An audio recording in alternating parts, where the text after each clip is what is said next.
Hello, everyone. Good afternoon. We'll just give everybody a moment to enter and get their audio set up, and we'll be ready to start shortly.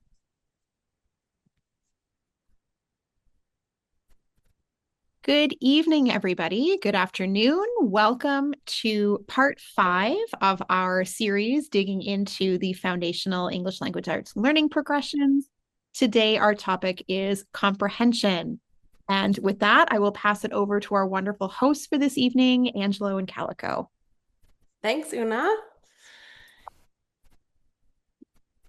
Okay, so we just would like to start our session today by acknowledging that our work takes place on the traditional, ancestral, and unceded lands of Indigenous peoples across what we now call British Columbia. We recognize these lands are home to many distinct First Nations, each with their own languages and cultures. And at this time, we would welcome anyone that would like to put their own in land acknowledgement or let us know where you're joining us from into the chat. As we start our session. So this afternoon, it's tonight on the screen, but it's still afternoon for us here. We are going to just go through a welcome and let the winner know from our draw last week who that person is. Then we're going to build some shared understandings around comprehension. We will look at some evidence-informed instructional routines that you can hopefully take away and try out in your classrooms right away. Then we'll spend some time talking and sharing together in breakout rooms. And at the end, we will have a wrap up with another survey for feedback and let you know what the prize would be for next week. So that's sort of the shape of the next hour. So I'm going to let Angelo introduce himself to you. Hi everyone, my name is Angelo Graffos, and I worked in the Coquitlam School District as a classroom teacher and learning support teacher, and as a classroom teacher in the Catholic school system, where I'm currently working. Literacy is a huge passion of mine, where I'm currently pursuing some graduate level work in the science of reading, and also helped found the BC Literacy Coalition along with another co-presenter from the Literacy Collaborative, Danny O'Neill. Outside of work, I enjoy spending time with my fiance, family, and friends. I'm very happy to be here and looking forward to discussing reading comprehension. Thanks, Angelo. My name is Calico Clark. I feel passionate about this work, and I feel like we have a tremendous opportunity and responsibility every time we're in front of a group of learners. I'm grateful to work as the literacy coordinator here in the Cathet School District. I've also spent time as a classroom teacher working with grades 2 through 6. And I can honestly say that I wish I knew then when I was in the classroom what I know now. And I so appreciate that everyone who is here tonight taking the time for us all to learn and grow together so that we can support the students with the learning we know that will help them to grow as confident and capable readers. So we're excited to share the news that Alina Tam, if you're here tonight, you were the winner of last week's draw, and you've got a copy of Lindsay Kemeny new book, Seven Mighty Moves. Someone from Dyslexia Canada will contact with you to arrange delivery of that new book. So congratulations. As we have in the past sessions, we're just going to redirect you to the new document, well, relatively new document with the learning progressions. There'll be a link in the chat for you. If you don't yet have a copy of that, you can access it now.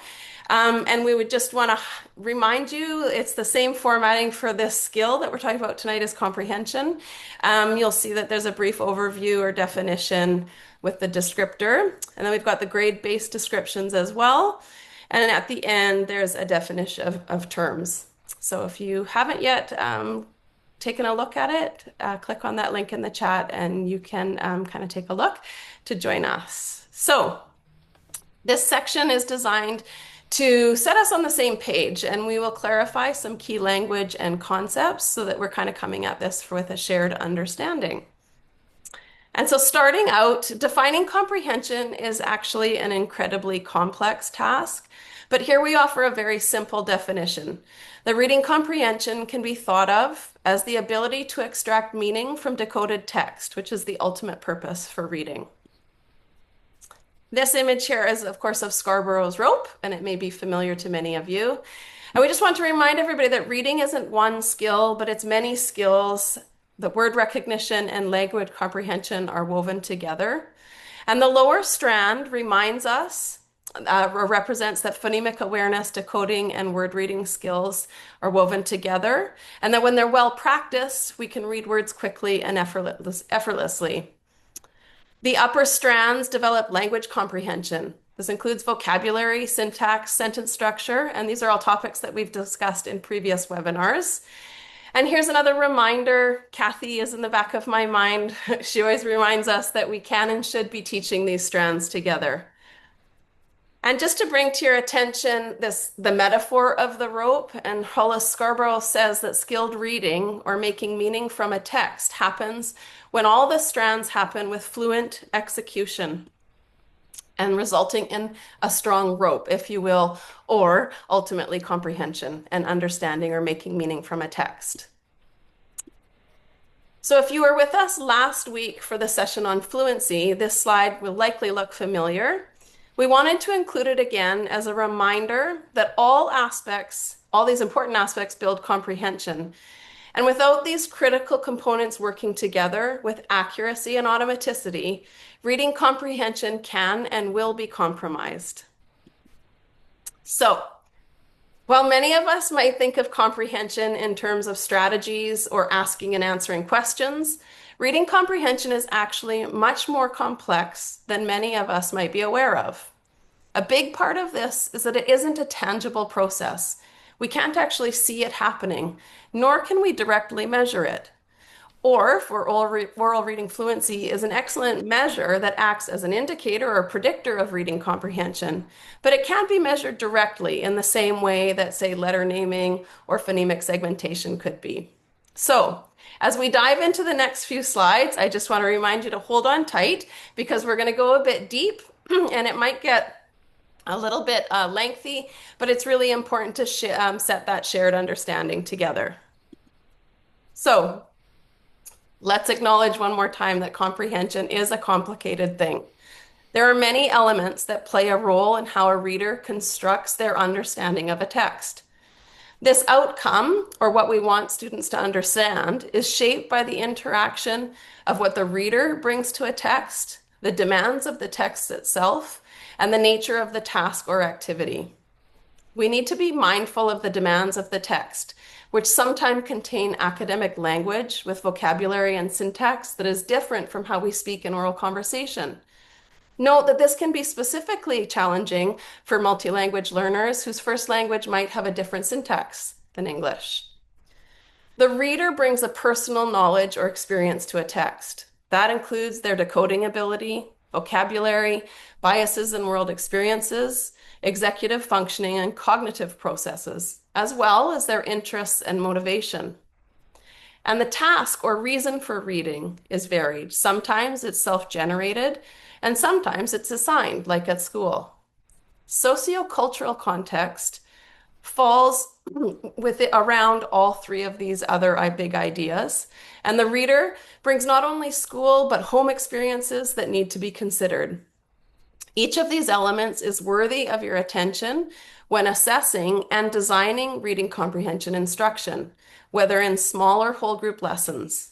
Knowing that these elements, the reader, the text, and the task, as well as the sociocultural context, can influence student proficiency, provides us as educators with insight into what students need to understand and do to comprehend. This is especially important when considering how to differentiate for struggling readers. Here's another diagram. This one's adapted from the Comprehension Blueprint from Nancy Hennessy's work. This diagram illustrates the distinction between comprehension processes and products.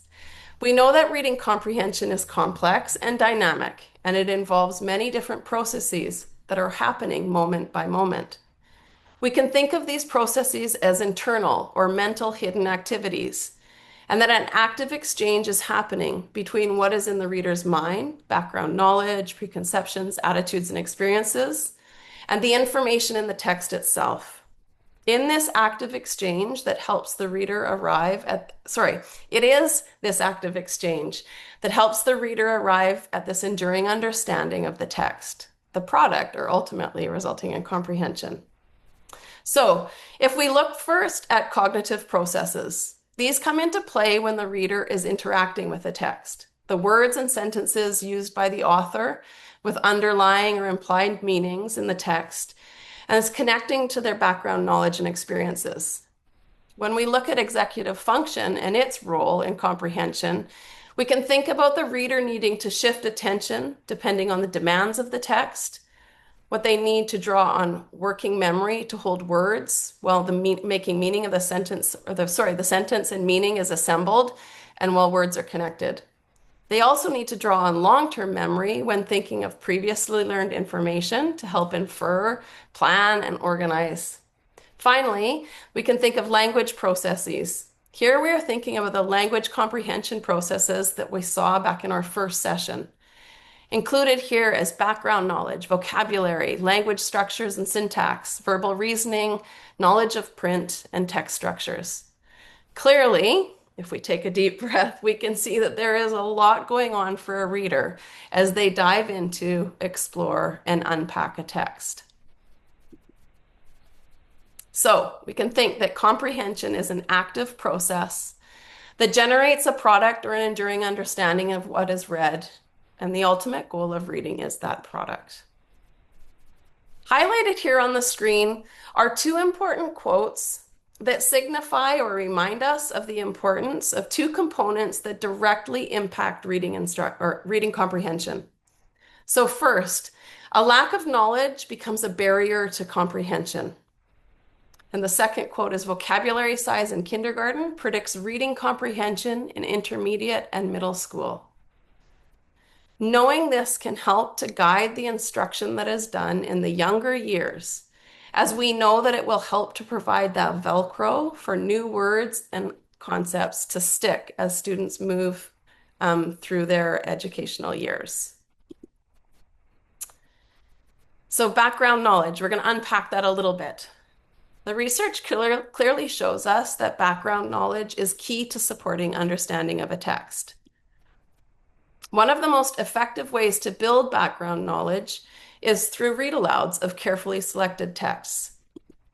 We also know that text sets or collections of books, articles, and other passages on the same topic can introduce new information or knowledge, content-related vocabulary, and ignite curiosity for learners. Who among us here today hasn't seen students get hooked on those dinosaur books or superheroes or famous musicians? And finally, we know that sheer volume of reading through engaging in coherent text sets as on one topic grows more knowledge than reading in a series of unrelated topics. So that's background knowledge. Let's think about vocabulary now. We know that vocabulary supports understanding within a text, and we can think of this idea of vocabulary acquisition in two ways. So we can think in terms of breadth, the number of words that a student knows common meanings for, and that's best grown by reading a series of texts on a single topic. We can think of vocabulary acquisition in terms of depth as well, and it's related to how much a reader knows about a word. So this can be developed through close reading, and Angelo is going to dive into that in the next session. But we can also support this through studying words deeply, looking at morphology and etymology. And we reminded you that these sessions are all connected. So if you missed the session a couple times ago when we dove into spelling and morphology, that session is available online, and we can pop that link into the chat if you wanted to look back at that to take a deeper dive into ways to support vocabulary development through morphology and etymology. Okay, so here's a big one. Let's talk about comprehension strategies for just a moment. Well, maybe more than just a moment. Comprehension strategies are important, but we have made the mistake of focusing instruction on strategies themselves instead of the product of reading comprehension. Many of us have placed a misguided focus on teaching comprehension strategies as the gold star method of teaching reading comprehension. This focus on the process as the goal has come at the expense of the actual product or enduring understanding or comprehension itself. The goal is not to learn comprehension strategies. The goal is to use those strategies where and as appropriate to construct meaning. It is truly a know better, do better situation. It's highly likely that we have all created units around comprehension strategy instruction where we would practice for a few weeks, trying to find books that fit the strategy, teaching each strategy in a silo, creating anchor charts and posters throughout our classroom. We were guided by this misconception that we could teach a skill to automaticity, and then a student could apply it in any text and make meaning. And research shows us that it doesn't work this way. In his article, Rethinking How to Promote Reading Comprehension, Hugh Katz uses the analogy of reading comprehension being unlike swimming. In swimming, once you have learned the skill, you can swim in any body of water, a lake, a river, a pool. And reading comprehension really does depend on many factors, not the least of which is the reader's background knowledge about the content of the text. We also know that this is not how proficient readers read. Proficient readers are using multiple strategies as they read. We do not pick up a book and only visualize or only make connections as we read. The text needs to be at the center of our instruction, not one specific strategy. In a nutshell, we invite you to think about shifting away from what strategy I am focusing on today, this week, or this month, and choosing texts that fit that strategy. Instead, we ask you to consider what we want our students to learn from the text. What is the enduring understanding that we want them to take away from the text? How can we plan instruction to reach that goal? And then what strategies will students need to use that specific text? Essentially, we're inviting you to consider recentering the text at the center of our instruction. And so here's a little bit about what we mean by that. When we select text, we can shift our thinking from focusing on matching text to the strategy that we want to considering how we can dive into a cohesive text set and ask ourselves, how can I support knowledge building through exploring multiple texts on a topic? So, what do we do now? This is a reminder that strategies have a role, but as we said, they were limited. And according to Shanahan, the most effective strategies that we can still look at include monitoring comprehension, stopping and summarizing, asking questions of a text while reading, and using text structures as an aid. So now I'm going to hand things over to Angelo, and he's going to unpack some practical, evidence-informed instructional routines that are related to supporting comprehension.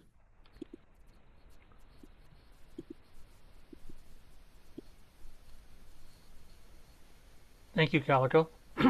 So let's look a little bit deeper at instructional practices that are supported by research. So as is the case for all of the Literacy Collaborative's presentations on the BC K-4 Foundational Learning Pathways document, we are merely providing a few ideas into which you can dig deeper. We will share these resources in a follow-up email after today's presentation. So taken from the learning progressions, information related to reading comprehension includes: reading comprehension involves the ability to understand and interpret text. Instruction in reading comprehension can start right away, even if students are still learning to decode words. And students can explore a variety of texts across genres when diving deep into texts and applying reading comprehension strategies. 3 instructional routines that we'll dive deep into today that support comprehension include using text sets to build background knowledge and vocabulary, creating gist statements to support summarizing, and engaging in a close read to support text deep dives that unpack vocabulary, sentence structures, and text structures. If you recall from 2 earlier slides where Calico described the shift in thinking regarding choosing texts, it is the moving away from this question, what text can I use to teach inferring, and instead Instead, considering these two questions: what comprehension strategies will help students build knowledge across these cohesive texts, and how can I support students to use strategies to develop a strong mental model and knowledge networks? Text sets should be strategically and intentionally chosen so that students can build their background knowledge and vocabulary. Within coherent content units, these text sets can be taught through read-alouds and can involve the integration of content within these text sets with the literacy instruction. One research-backed resource that is great for providing text sets that help build student background knowledge and vocabulary is ReadWorks. So my co-host will be putting this link in the chat. And specifically on its website, students will gain the most from the article a day routine. In this routine, students would read 4 or more articles from an article a day text set each week, just 10 to 15 minutes a day, and ideally conducting this routine for 15 or more weeks during the school year. This video here will provide a brief overview of the article a day routine, and then we'll show you the different components of the website so that you can become familiar with the resource.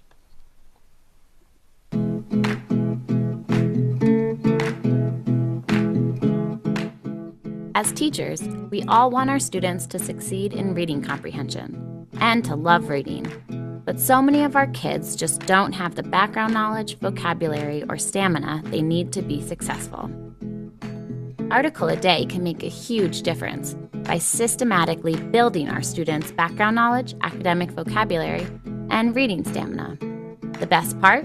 It can fit into your busy day. It's a 10-minute routine that barely requires any prep time and works for all your students, struggling readers and English language learners included. Today's story is called, What is a Desert? Does anyone know anything about a desert? All you need to do is find 10 minutes during your day that you can use for the routine. We find transition time works really well. Then, print or digitally assign a weekly set of nonfiction articles already curated by ReadWorks that will engage your students in a wide range of topics. Who read the article titled Learn About Math? Then you're ready to implement the super simple research-based classroom routine where students read, write, and share orally. Your students will love learning new things through reading, and you'll love watching your students' knowledge and vocabulary grow in their books of knowledge and in your class book of knowledge. Start the free routine today.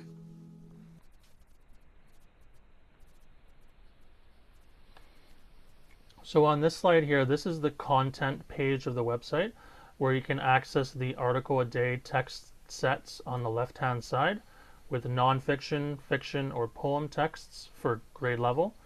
There are boost articles and challenge articles, which I will briefly describe in the next slide. Texts for ELL students on relevant topics mostly familiar to ELL students, and decodable texts.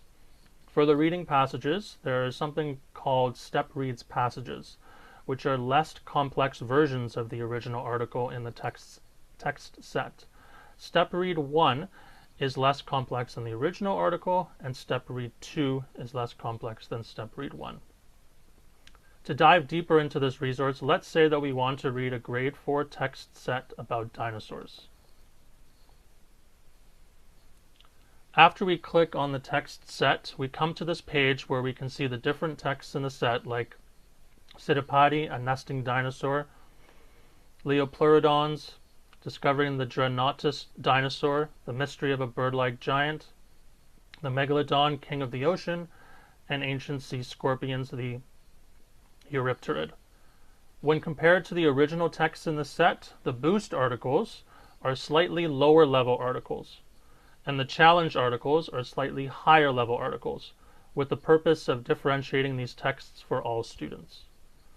An audio reading of the book is also offered for students to listen to when reading the text themselves, and the tab Book of Knowledge, as mentioned in the video, is for students to write down 2 or 3 things that the students learned from the article.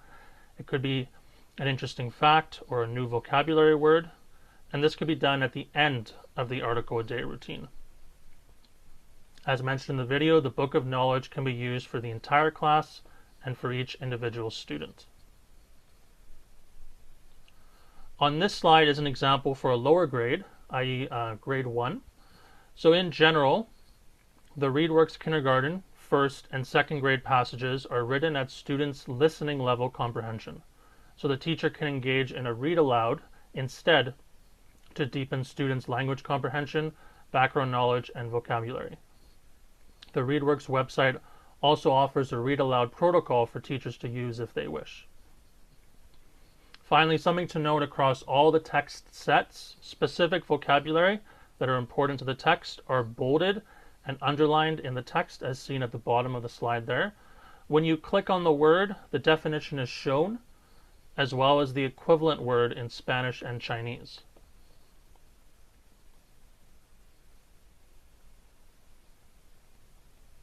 So that's the first instructional strategy. The second one is called finding the gist. So the gist, which stands for generating interactions between schemata and text protocol, is a reading comprehension strategy designed to help readers identify the gist by summarizing text into concise 20-word or fewer statements. So the protocol involves reading a passage, identifying the 5 W's and H's, so who, what, where, when, why, and how, and drafting a brief summary, often using a template like the one shown on the slide here. This strategy can be used from K all the way to 12, with students in kindergarten and grade 1 participating orally, and students in the upper primary grades diving deeper into incorporating other words like joining words and prepositions into their gist statements. The screenshot picture is taken from Lindsay Kemany's Instagram page, which is the author of the same book that Alina won earlier, 7 Mighty Moves, Research-Backed Classroom-Tested Strategies to Ensure K-3 Reading Success. The screenshot shows the information that the class co-extracted from the text that was read. The template to write a gist statement included the who or what at the beginning. So in this case, as you can see on the screen, it was Thomas Edison. What did he do? He invented many things. When or where did this take place? The 1800s. And what is a joiner word that we can use here to join this part of the sentence to the last part? The word so. And then finally, why did Thomas Edison invent many things? So he could help people. So initially, finding the gist is scaffolded like this, with co-extracting information as a class and completing a template to then help write a gist statement, with the goal of the students eventually finding this information and ultimately writing the gist statement on their own. And a final point to note here is that writing a gist statement is also typically completed after the first reading of the instructional strategy, close read, which we will be discussing soon. These pictures, which are also taken from the same Instagram page from Lindsay Kemany, are screenshots of the gist statements written by students after the class co-created them, using the template seen on the previous slide. Because the class did not co-create a gist statement in a complete sentence, students used the words from that whiteboard to then write a complete gist statement in a complete sentence in their journals.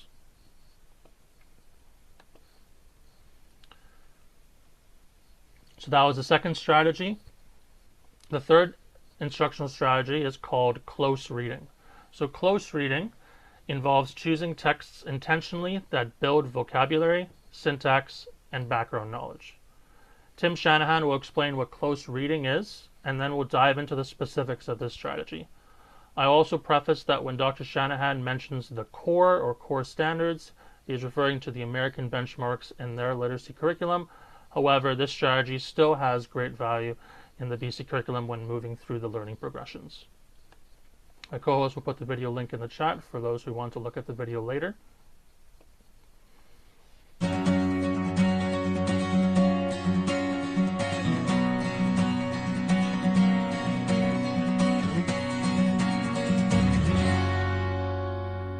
The term close reading is being used a lot more these days, and it's because of the Common Core.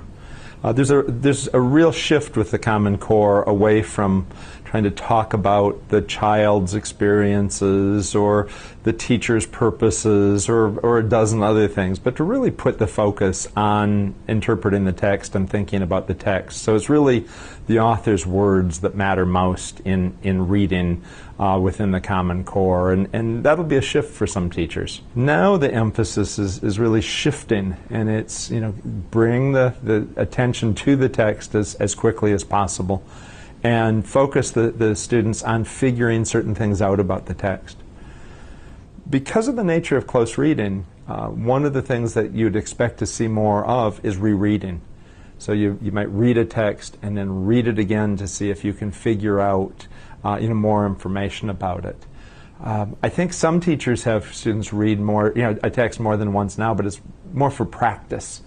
The idea of close reading would be that as you read it multiple times, you would be figuring out more and deeper information each time. So, let's imagine that you had the students read the text 3 times, which would be a huge amount in today's classrooms. They'd read the text maybe the first time just to figure out what the author was saying. Could you retell it? Could you answer simple questions about it? A second time, maybe they would read, and they still might pick up some details about what the author was saying. But the second time maybe would be a reading to try to figure out how was the text working, how was it organized? Why did the author make certain choices of words? Why did they leave out other words, and so on? Why did they tell you in the order that they told you? And trying to understand the craft a bit more, and maybe where the author was coming from. Maybe a third reading, and again, you could still be figuring out things, what it said still and how it was working. But a third time might be more of a, let's really think about what this text means to us. Let's try to, how would we value this? How does it connect up with other texts that we've read? Is it similar? Is it different? Does this author have a different point of view than some other author? Those types of things. And so in a close reading, that rereading becomes very, very important, but not as a practice kind of thing, but much more as an attempt to get more and more information out of the text. But the new standards, the real emphasis is on, can students come away with coherent understandings of what they've read and how those texts work and how those texts connect with other texts, with the idea that the more of that students know, the better able to take on new texts they're going to be. And so it really is a very sensible kind of a shift, but what it means is that teachers have to make sure that when students walk away from that reading group, they actually know what that article was about, or that they really understood that story and could write about it or talk about it. In the past, we'd sort of read it and be done with it and forget about it. That's really off the table. We want that knowledge to go into students' memory, that they can use it as they go forward to take on new texts.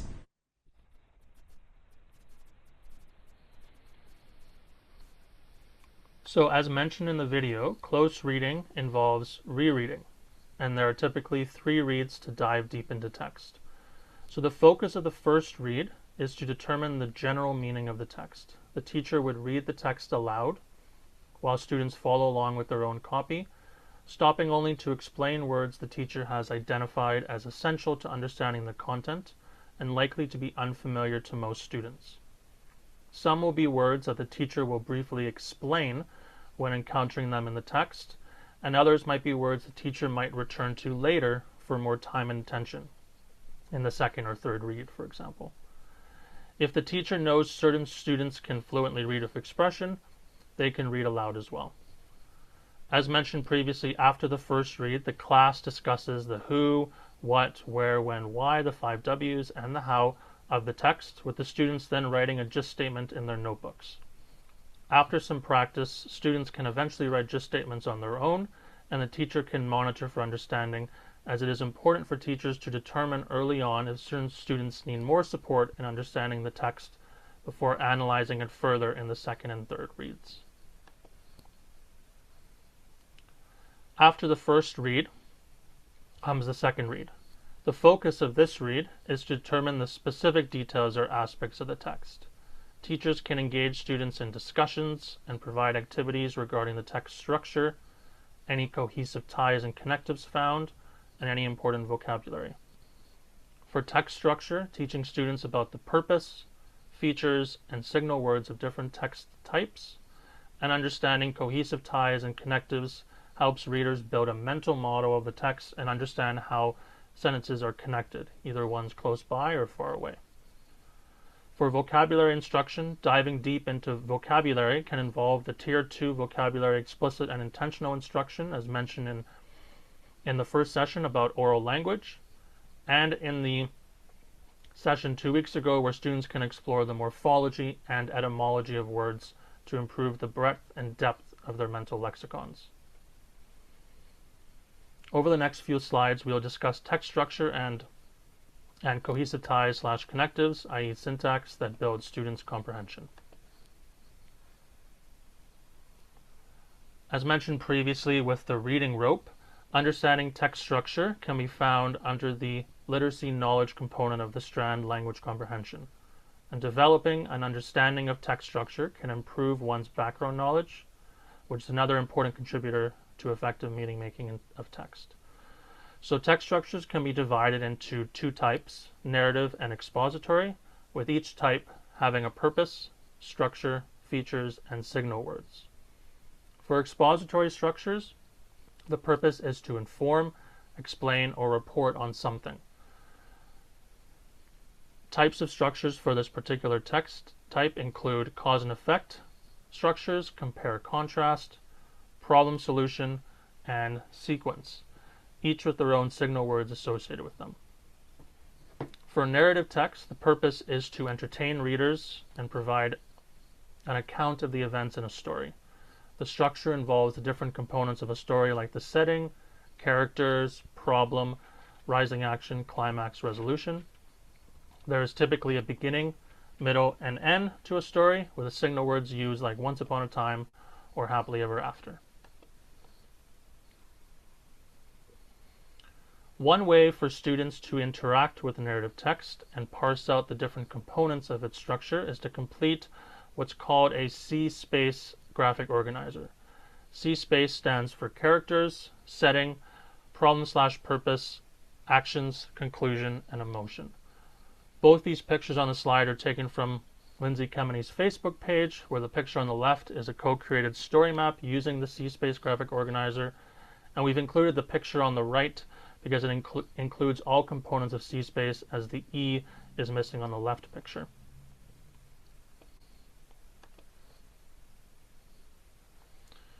For expository texts, as a reminder, the purpose is to inform, explain, or report on something. Again, the structures of this text type include cause and effect, compare contrast, problem solution, and sequence, each with their own signal words associated with them. So for this text on the slide, I'll have you think about what type of text structure this is and what signal words are present to suggest this text structure. While I'm reading the text, feel free to put in the chat your answers. So wildfires have become more frequent and intense in British Columbia because the province is experiencing hotter and drier summers.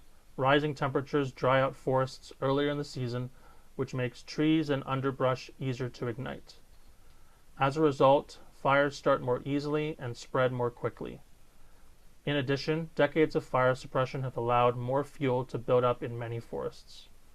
Because of this increased fuel, when fires do start, they often burn with greater intensity.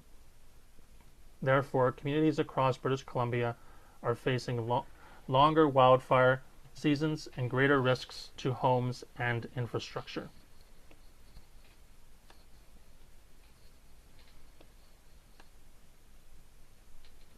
Just looking in the chat here.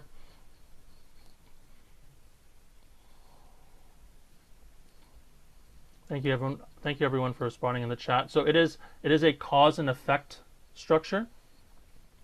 And so the signal words that would indicate this to readers include the words or phrases as a result, because, and therefore. The next slide will show the signal words that are typically associated with the other three text structures. So as mentioned in the previous slide, the signal words for a cause-effect structure would include as a result, therefore, if something, then something happens, and also the word because. For the compare and contrast text structures, signal words could include similarly, on the other hand, and either or.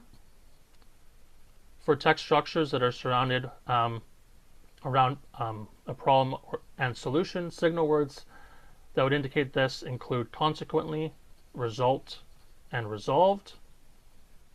And finally, the words first, finally, and before would likely indicate to the reader that the text is a sequence type text structure.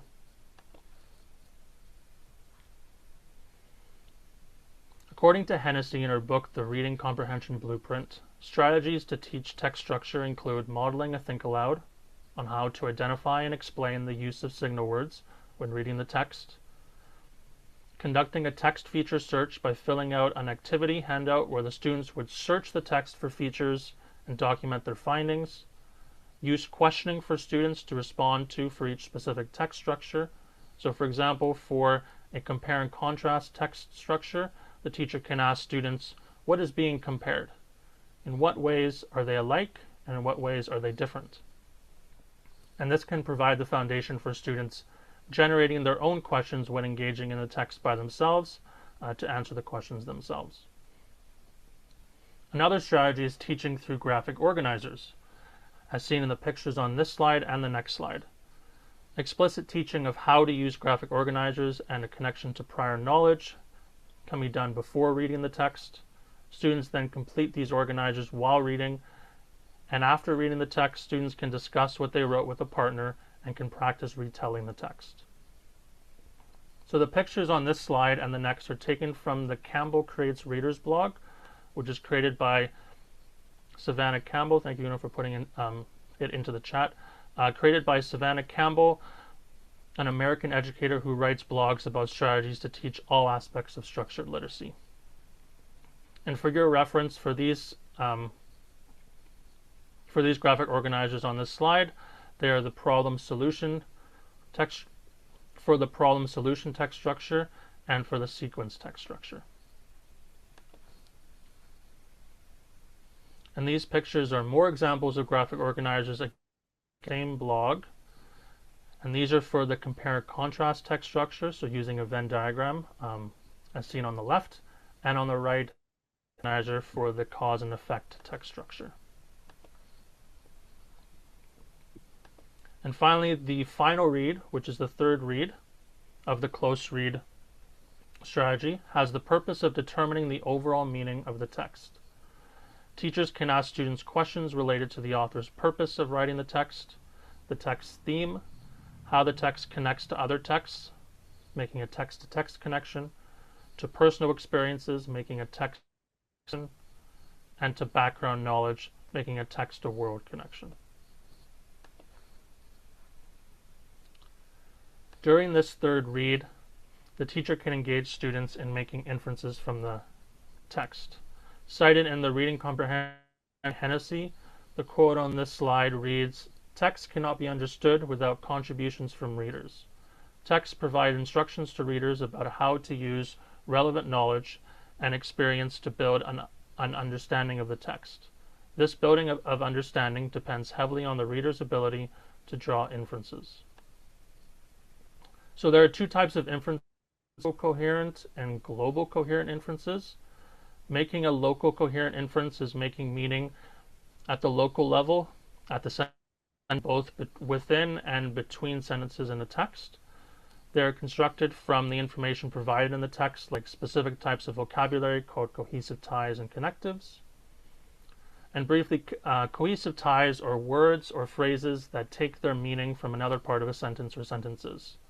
There are four types. Pronoun reference is essentially using pronouns to refer to characters, for example, mentioned earlier, instead of always using the characters' names. Example is a substitution or synonym as a cohesive tie, or repetition of a noun or phrase, and ellipses. Connectives are words or phrases, i.e. conjunctions and adverbs, that signal logical relationships between parts of a sentence, either between clauses or how each clause relates to the sentence as a whole. There are connectives that add information, like the words additionally, as well. that relate to time and that also indicate causality, contrast, or conditionality. Global coherent inferences make meaning of the text as a whole to supplement explicitly stated information. They are constructed from depth and breadth of vocabulary knowledge and general prior knowledge from the student's long-term memory. For early primary students, this could manifest as finding the theme or moral of a story, while for grades 3 and up, this could also look like finding the theme of a text, but also the main idea or thesis of an expository text. As mentioned in Hennessy's book, The Reading Comprehension Blueprint, specific strategies to support a deeper understanding of text, which includes looking at cohesive ties and connectives, the text as a whole, and making local and global coherent inferences, include questioning. For example, the teacher asking, why is the author using this word or phrase instead of the words or phrases used earlier in the text? Use of modeled think-alouds while utilizing visual and textual clues. For example, looking back at the text for clues and underlining words or phrases of interest. Use of graphic organizers like the one on this slide, and a combination of all the strategies that were just mentioned. This slide shows an example of a graphic organizer for making text-based inferences, again taken from the Reading Comprehension Blueprint. And while this example is American-based, this scaffold organizer can be used for any text and inference. So the student would first write the question that they are wanting to answer from the text, then write what is explicitly stated in the text, like examining clues like text structure signal words, cohesive ties and connectives, document what is already known from one's prior or background knowledge, and then using all of this information to make an inference that answers the original question.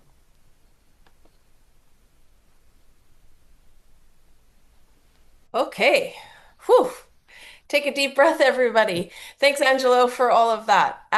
We are going to head into breakout rooms for this final section, and I believe Una is going to guide us through that. But before we do, we just really quickly want to remind everybody of our norms when we're working together, that we invite you to listen to understand, join the conversation while making space for others. Be mindful that we're all on a different learning journey and that engaging with ideas that challenge our own can deepen our thinking. Engage thoughtfully and don't let your first reaction be your only one. Remember that learning often means revisiting assumptions and shifting our thinking over time. And finally, if you feel comfortable and you're able to, we'd invite you to turn your cameras on when you go into the breakout room, just so that it's an engaging experience for everybody. All right, Una, I'm going to hand this over to you. Well, thanks, Calico, and don't go far because I'm going to need you to advance some I'm here. animation. I gotcha. Thank you. We wanted to give you an opportunity really to dig into just statements. So this was something that Angelo really capably highlighted as a really teachable instructional routine for summarizing a text. So what I will do in a moment is I will drop a Google Slide link into the chat. You will, in your group, each group will have one slide with with a gist table template and also a short text. These texts come from ReadWorks, which has been a resource that we've highlighted this evening. And they all come from an article a day bundle. So I'm going to model with one of the articles from that bundle. It is focused on structures, important buildings. So this one is focused on the Frank Lloyd Wright building, Falling Water. So Calico, if you could click twice, thank you. So I'm just going to highlight, this is within this gist table, you'll see a couple of syntactic sort of buckets. You'll see on the left, there's two big ones here, the who or the what and the did what. Now you can think about these as the subject and predicate of a sentence. These two pieces are necessary to represent and share a complete thought. And if you are teaching our youngest of learners in kindergarten, this might be the initial starting point for a gist.